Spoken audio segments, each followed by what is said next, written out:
the athletic guy they leaned toward was Trey Lance more than Justin Fields. Justin Fields has a much more natural arm throwing motion, right? It just looks like a natural quarterback when the ball comes out of his hand. And from an athletic standpoint, it's not even close.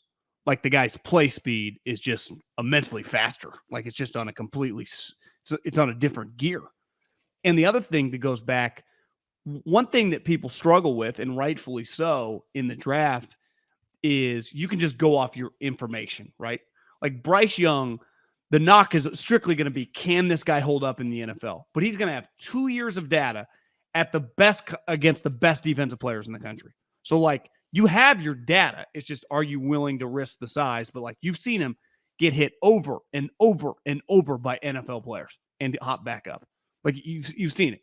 If Bryce was doing the same at Cincinnati and his only game was like, oh, that one game against Alabama, but other than that, he was kicking SMU and all these guys' ass, I completely understand being leery. But like the tangible data for players at the highest level is so much more concrete. Now, that doesn't guarantee you that you're going to be a good player. And the knock is like, what about the Solomon Thomases and Cleveland Farrells? Well, most people would say their physical attributes, one guy was small, the other guy was stiff. I'm talking about the best of the best. And Fields was playing at the highest level. And in a weird way, it does feel, and Kyle wasn't alone. I know, I think the coaching community was iffy on it. I think the scouting community was much higher on it. And that's where they don't always align. And it's why there's a natural headbutting, right? You would say in the three major sports between coaches and the front office. And they've all, over our lifetime, have changed for varying degrees, whether it be power, whether it be analytics, whether it be specific things in a draft. But it's a natural, and I would say healthy conversation to have, because as Jim Washburn once told me, it's so easy for you guys to say, hey, listen, this guy's a shithead, but holy moly, can he turn the edge? Because the moment the draft night happens and we all hug and then we go drink beers and eat some sushi that's laid out there, I then deal with them, and you just stand there on the side of some practices, and then for the most part are in your office. You never have to talk to them. And it's true, right? Like ultimately, once I draft the guy, like it's on me then to spend all the time with the kid. So I get it. It's a little different. I guess the GM might spend a little more time than just the quote unquote scouting group. But if he becomes, I would just say like a top 15 quarterback, which is it fair to say that it, like, if you were a betting man, that's not inconceivable by any means, right? For a guy that's 23 years old. Not inconceivable. No, I mean, it feels like, the 11 through 16 is just sometimes a fluid list. It's open. In other words, like the top 8 guys usually are, but yeah, it's open to be a top 15. Let's just go has like a really, really good NFL career. Yeah. It'd be a pretty big all-time overthink. Because all the information was there. It wasn't like, well, we got this Victor Wembanyama's teammate from France. I'm telling you, he's also a top 10 pick, but he hasn't quite played in all the big leagues. It's like, he's got a little film, but he's playing these dudes in Croatia. It's like, no, this fucking guy played at Ohio State, who averages like 9 million people watching him, including literally every GM and every scout and every coach. Right. Yeah. But I think right now there's the same question about him that we had about Trey Lance before Trey got hurt, which is, can you take the next step with the type of football that you got to play as a quarterback? The difference, though, is part of the question with Trey is like he's playing with a loaded gun. And you've mentioned this earlier. Like he is throwing to Dante Pettis and N'Keal Harry, a guy that was cut and a guy that was traded because he was a bust. No question. But I do think, like, if we look back at Monday night here, look at this. He was 13-21. I mean, I saw the numbers. No. This is a different number. The Bears, Luke Getsy, the Bears offensive coordinator, it took him, 1, 2, 3, 4, 5, 6, 7 weeks, 6.5 weeks to reach the same conclusion that Kyle Shanahan reached immediately, right? Which is the way to play with my quarterback this year, when we're talking about Trey versus Fields, is to run him. We talked a lot about Trey. How much is Trey running? Is Trey running too much? Kyle had made the decision. That was clear, right? That this year, the way this offense has to move, Trey Lance has to be able to run the football. I'm not going to have him. And in his first start last year, remember, against the Cardinals, they ran it nonstop. Ran the shit out of the ball, right? So what we have on the screen, the left column, SYDS, is scramble yards. The right, this is from PFF. The right column is designed running yards. This is for Justin Fields. So the top of the list is week 1. The bottom of the list is Monday Night Football. So week 1, 28 scramble yards, no design run yards. Week 2, 11 and 9. Week 3, 42 scramble yards, 4 design run yards.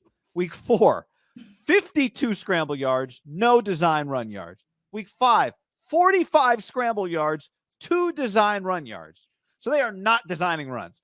Week 6, 86 scramble yards, 2 design run yards. So these guys look at this guy going, well, man, it's incredible athlete. Should we run him? Nah, fuck it. Finally, Monday night. Yeah, Fields, hey, if it ain't there, bro, just take off, man. You look fast. Yeah, Fields is like, well, do you want to, I don't know, put it in the game plan? Like, no, you got this. Monday night, the first time he had more design run yards than scramble yards. 27 scramble yards, 55 design run yards. So the you say that's criminal, the right column there for a long period of time? Yes, although maybe they would argue like, hey, man, we don't want to get him hurt. We want to develop him as a passer. We're not going to be good this year. Then you kind of look around, you're like, shit, guys, we're a 500 team. Maybe we should just do whatever it takes to win. Right? I guess they're not 500. Well, and in fairness to, like, I would imagine for Luke Getsy would be a good example, their offensive coordinator. Even though this is hard to, like, give him an excuse on this one. Did he do much extensive work on this guy coming out of college? You know, when he's coaching Aaron Rodgers and Jordan Love's on the team? Probably not. So, like, is he super inundated with the guy of years of data and been thinking about him? Or does he just get the job and then he tries to factor it in? But he's also, I bet there's a mandate. Like, we want to make him a more, you know, long-term player. Let's develop him. And, you know, and then you're like, well, our O-line's not good. And God, shit, guys, I don't know. I mean, he's really good at this other thing. Let's just do it and see what happens. So they did.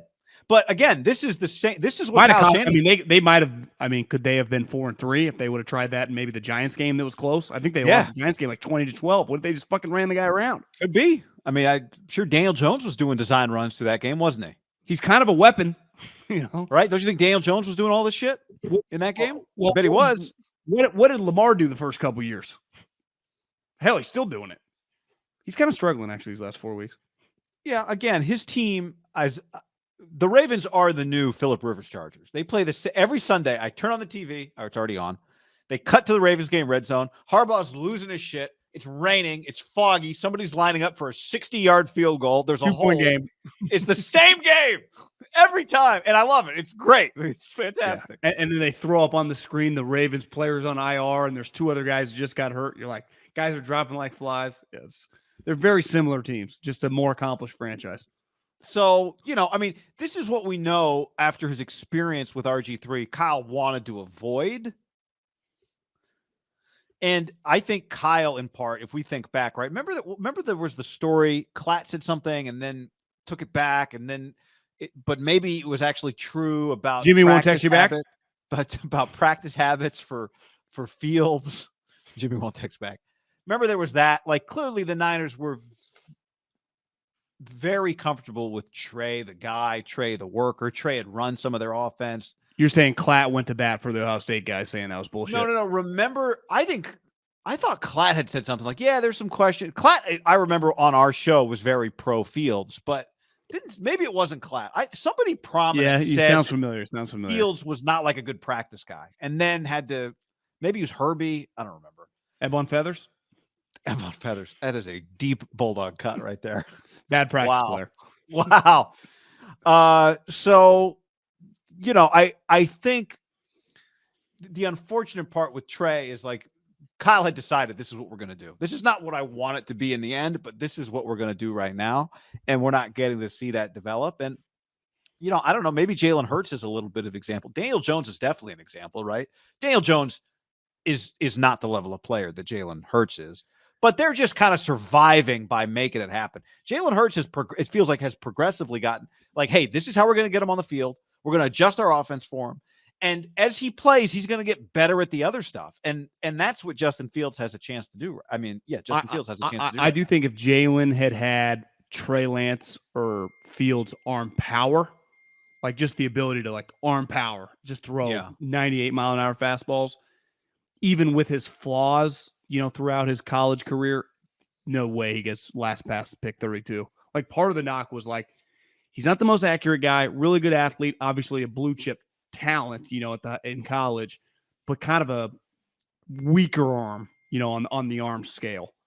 And I think he's improved at that probably a little bit, but he's a good example. And I think anyone in sports, like if you can keep improving and you're very talented, like you're going to be good, right? So only so many people are Nick Bosa's, Trent Williams, Aaron Donald. You just get to the league and you're dominant. And if you just sustain that, even though I bet realistically they improve a little bit, but like their improvements are hard to like see by the naked eye. They're so fucking good right away. Most guys, like Justin Jefferson's another example, right? He just got here. It's like, holy shit. Every time you look up, he's got 10 for 180. Most guys, like slow progression. Devontae Adams drops, and he starts breaking through. Then he gets really good, and he keeps getting better. If you do that, you're usually pretty good in the NFL, right? And if Fields, Trey Lance, like the difference is, someone texted me today. He's like, well, it's hard to compare Fields and Lance, right? Fields has a year plus at Ohio State. Was it 2? Was he just a 1-year starter there? I think it might have been 2. Fields? Yeah. I thought it was 2. I thought it was 2 too. So he's a multi-year starter for a top 5 important program in the country, and now he's basically started a year and a half. I don't think he actually started. Remember last year because of Andy Dalton, but he came in. Yeah, 2 years at Ohio State. So 2 years at Ohio State, and now however many starts in the NFL. Like how Trey doesn't have that. He's just ahead. Yeah, he started ahead and he remains ahead. Now, where he's behind, he's had 2 coaches in 2 years, right? Yeah. Trey Lance is going to be in year 3 with Kyle Shanahan next year. In theory, that should help. But again, he just needs some real experience that it's hard to gain. It's hard to gain. It's really kind of remarkable that it took this long to try this with Fields. Now, again, it's 2 different coaching staffs, whatever. I mean, he is a fit.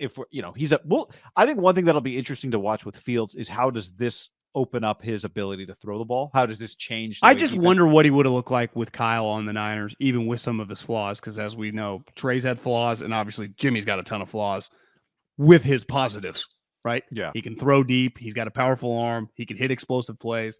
Feels like he's becoming, like you said, a better. You watch him like from the start of the season to now, just a better feel. Like he was less like jittery last night. Just felt like he was more under control. Yeah. I think the thing to watch with him moving forward is, does his completion percentage go up? He's 56% right now. Yeah. Now they're not throwing it that, it was margin for error. Like last night, 21 attempts, and he hit 13. Yeah. Well, but now that the defense has to play the run, does it create easier throws for him in the pass game? There were some guys pretty wide open yesterday. True. Like wide open. Now, some of it was he extended plays and it was scramble drill time. And scramble drill with him, you've got the whole field. Scramble drill with a weaker arm quarterback, you got to come back. But This is where, back to week 1, when we were going back and forth and that whole situation, like I can live with a lower completion percentage if you're giving me the explosive touchdown plays. And one thing, or just explosive plays in general. Just like I can always live with 12 picks. Like I can live with Matt Stafford throwing a bunch of picks. But if he throws 50 touchdowns. Not that bad. What? Well, 12 picks. Okay, isn't that, I can live with 17 picks if you throw 50 touchdowns. Right. I can live with 61% or whatever it ends up at the end of the year. I mean, assuming it goes up. Difference between 61, 62, and 56, though. Yeah, 56 is terrible.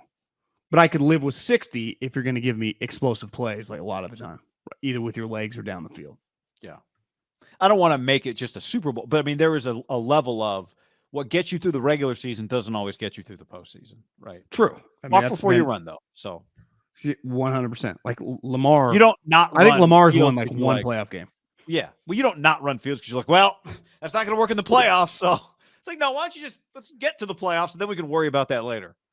Yeah, and I think sometimes I was thinking about this because someone tagged us. Again, it was like a Barstool write-up about like Justin Fields sucking. And I watched the Seattle Charger game. It ain't Justin Fields' fault. He looks pretty good. Their defense is atrocious. I think a lot of times everyone's like, that's what we want, right? Obviously Mahomes or Allen, but then even like Justin Fields. Like, well, yeah, that's not available. So when you are drafting these guys, then either just don't take a quarterback like the Broncos a couple years ago. And we're just like, we don't think this guy's good enough. Or we're going to take for 5 straight years. We're going to take Surtain. And if you do that, at least like, well, we got the best corner. So it's like, I can live with it, I guess. You just better hope that quarterback never becomes your player's so good, he's probably got to become like a top 8 quarterback if your guy becomes like a Hall of Famer. But like if he does, it just is the wrong pick, right? Yeah. Even if your guy's a Hall of Famer, which I mean, Surtain looks passing like on a quarterback is also a decision. Not moving up for a quarterback when you need one is a decision. You know, these are all decisions. Like the decisions you don't make are also decisions. And so not really evaluating Josh Allen, that's a decision, you know. Well, I love watching John and Kyle talk separately from each other and get asked about the Christian McCaffrey draft. And John going, yeah, we had a lot of tires in the fire. We discussed a lot of different things. And they asked Kyle, I was like, yeah, it wasn't even an option. Did you watch that or just read the quote? I watched it. Yeah, I did too. I thought John Lynch was just giving a word salad answer on that one. Yeah, John was trying to be positive. Kyle just cut through the bullshit. For people who missed it, the question was, did you almost draft Christian the year you drafted Solomon Thomas? The only thing John said that was just, I mean, honestly might have been true. Like, yeah, we had options of trading back who we would have taken type deal. But Kyle just strictly said, yeah, that wasn't an option. We were going lines. Yeah. Right. Which if they would have taken him at the time at number 3 overall, it would have been pretty nuts.